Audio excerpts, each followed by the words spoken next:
Pernah tak dengar tentang kisah seorang perempuan yang lawa? Tapi sebenarnya dia bukan perempuan dan bukan manusia.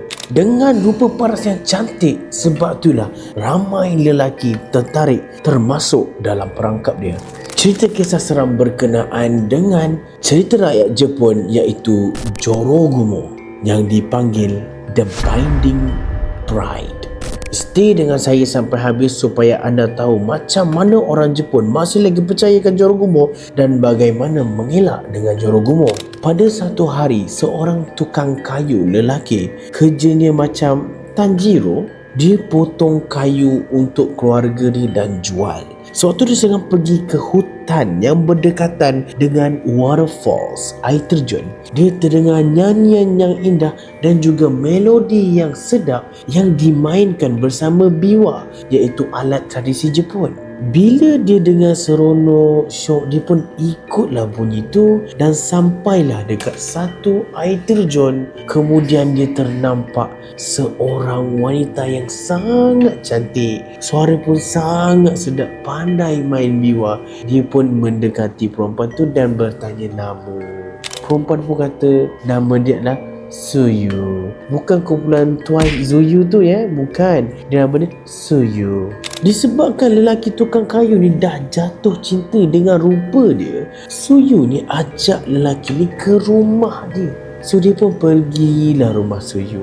Lama kelamaan, hari ke hari, lelaki tukang kayu ni dia hari-hari pergi jumpa Suyu, hari-hari pergi rumah Suyu, lepak ke rumah Suyu. Tetapi hari demi hari dia rasa juga macam badan dia makin lemah, badan dia makin tak kuat. Dia rasa macam sesak-sesak nafas. Ibarat roh semangat dia telah disedut sikit-sikit. Dia just fikir, oh mungkin aku dah jatuh cinta kot sebab tu aku jadi lemah. Lelaki ni memang lemah. Kalau jatuh cinta lah, lelaki memang lemah. Namun satu hari tukang kayu ni pergi rumah Suyu macam biasa, tetapi Suyu tak ada di rumah. Dia pun pergi keliling rumah Suyu, cari Suyu. Tak ada pula Suyu.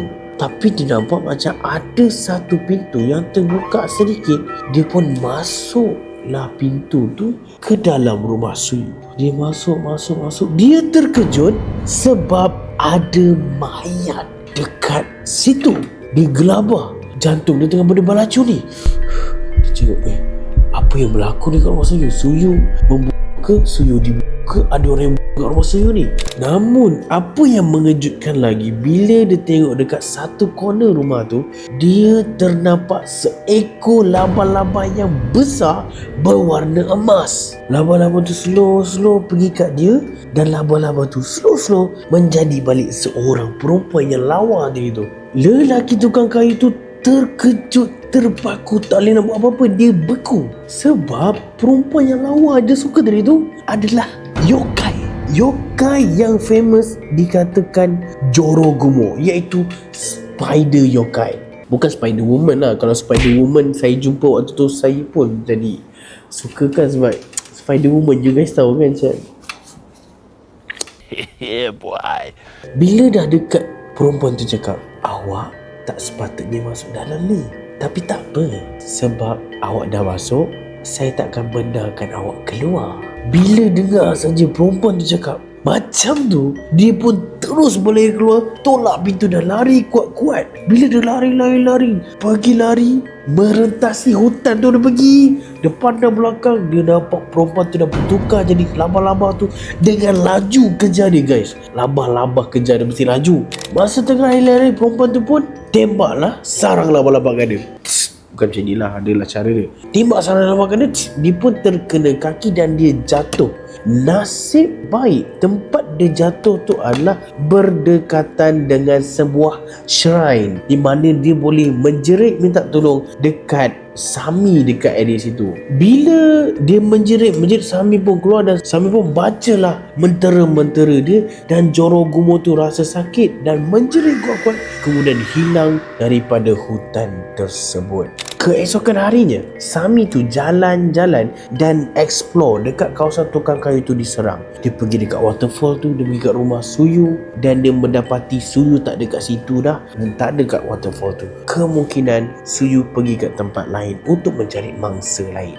Dan tempat di mana tukang kayu tu first time jumpa Suyu, jumpa Jorogumo lah.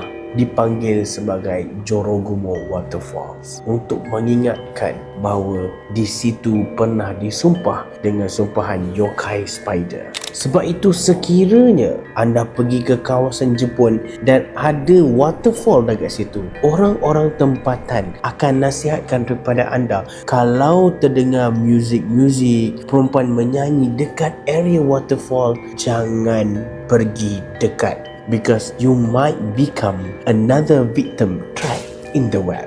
Jadi guys, korang rasa korang kalau berjumpa dengan Jorogumo ni, korang boleh lawan ataupun korang terpesona dengan muka dia yang indah? Sila komen di bawah. Dan sekiranya anda ingin saya cerita seram Jepun lagi, sila follow dan komen cerita apa yang korang nak. Share juga kepada kawan-kawan supaya sama-sama kita rasa seram.